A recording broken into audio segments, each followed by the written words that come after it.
விழா முடிந்ததும் நள்ளிரவில் விநாயகப் பெருமான் தனது மூஷகம் வாகனத்தில் ஏறி கைலாச மலையை நோக்கி திரும்பிக் கொண்டிருந்தார். அன்று இரவு வானத்தில் சந்திரன் முழு ஒளியுடன் பிரகாசித்துக் கொண்டிருந்தது. மேலும் அதன் குளிர்ச்சியான நில ஒளியில் முழு பூமியும் குளித்துக் கொண்டிருந்தது.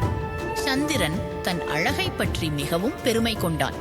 விநாயகப் பெருமான் தன் மூஷகத்தின் மீது மெதுவாக முன்னேறிக் கொண்டிருந்தார். திடீரென வழியில் ஒரு பாம்பு தோன்றியது. இதனால் விநாயகரின் வாகனம் மூஷகம் பயந்து சமநிலையை இழந்தது. இதன் காரணமாக விநாயகர் தரையில் விழுந்தார். கீழே விழுந்த வேகத்தில் விநாயகப் பெருமானின் வயிறு வெடித்து உள்ளே இருந்த லட்டுக்களும் மோதகங்களும் வெளியே சிதறின.